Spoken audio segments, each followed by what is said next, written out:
Guys, ഇപ്പോൾ നമ്മൾ ഇന്ന് വന്നിരിക്കുന്നത് ഒമാനിൽ തന്നെ ഫേമസ് ആയിട്ടുള്ള ഒരു സ്പോട്ടിലാണ് വാദി ദർബാത്തിൽ. അപ്പോൾ ഇവിടെ എന്ന് പറഞ്ഞാൽ നമുക്ക് ഒരു എന്താ പറയുക, എൻജോയ് ചെയ്യാൻ പറ്റുന്ന കുറേ കാര്യങ്ങളുണ്ട് ഇവിടെ.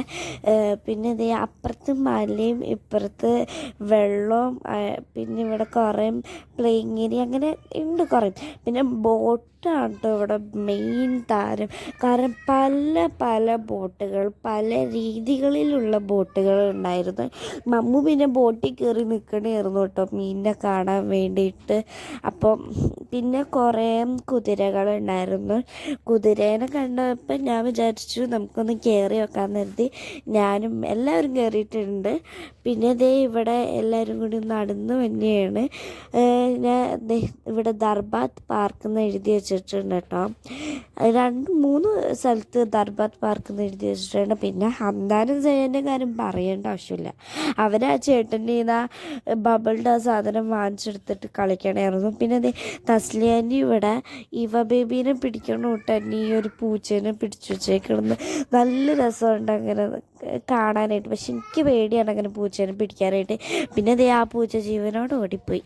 പിന്നെ അവിടെ കുറേ നല്ല, പിന്നെ നമുക്ക് കോഫി കുടിക്കാനോ അല്ല ഫുഡ് കഴിക്കാനായിട്ട് ചെറുതായിട്ട് ഫുഡൊക്കെ കഴിക്കാൻ ഈ ഒരു ഭംഗിയുള്ള സ്ഥലത്ത് നിന്ന് ഫുഡൊക്കെ കഴിക്കാൻ വേണ്ടിയിട്ട് അവിടെ ഒരു കഫേ പോലെയൊക്കെ ഉണ്ടാക്കി വെച്ചിട്ടുണ്ട്.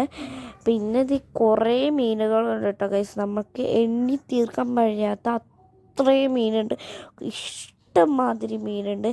പിന്നെ നമുക്കൊരു കവറിൽ ഇങ്ങനെ കോരിക്കഴിഞ്ഞാൽ ആ കവർ നിറച്ചും കിട്ടും, കാരണം അത്രയും മീനുണ്ട്. പിന്നെ നമ്മൾ കാലൊക്കെ ഇട്ടിട്ട് സ്പാ ചെയ്യാൻ വേണ്ടി അങ്ങനെ വെച്ച്, പക്ഷെ അതേപോലെ ഒന്നും മീനൊന്നും വന്നില്ലെങ്കിലും ചെറുതായിട്ടൊന്ന് കാലുമ്പോൾ ഒന്ന് ഇതാക്കിയിട്ട് പോയി. പിന്നെ ഇവിടെ മെയിൻ എന്താണെന്ന് വെച്ച് കഴിഞ്ഞാൽ ഖരീഫ് ആകുമ്പോഴാണ് ഇവിടെ നല്ല നല്ല എൻജോയ് ചെയ്യാൻ പറ്റിയ കുറേ ഗെയിമും ആക്ടിവിറ്റീസും കാര്യങ്ങളും എല്ലാം ഉള്ളത്. പക്ഷെ നമ്മൾ ഞാൻ നേരത്തെ പറഞ്ഞ പോലെ തന്നെ ഞാനും നേഹയും ഹംദാനും സയാനും മമ്മുവും എല്ലാവരും കയറിയിട്ടുണ്ടായിരുന്നു. ധൻവിയും ഒക്കെ കയറിയിട്ടുണ്ടായിരുന്നു. പിന്നെ ഇവിടെ ഞാനിപ്പോൾ ഈ വീഡിയോ നമ്മൾ ഇവിടെ പോയിട്ട് തന്നെ കുറച്ച് ദിവസമായിട്ടുണ്ടായി. അപ്പം ഞാൻ ഷോർട്ട് ഇട്ടിട്ടുണ്ടായിരുന്നു. അപ്പം അത് കണ്ടിട്ടുള്ളവർ അറിയാം. കാരണം കുറേ ദിവസമായി ഞാൻ ഈ ഒരു വീഡിയോ. മെയിൻ നേഹ നാട്ടിൽ പോയേക്കണപ്പോൾ എനിക്ക് ബെസ്റ്റ് ഫ്രണ്ടായിട്ട് അവളുണ്ടായോളൂ. അപ്പോൾ ഞാൻ കുറച്ച് വിഷമമാണ്, എന്നാലും സാരമില്ല. അപ്പോൾ ലൈക്ക്, സബ്സ്ക്രൈബ്.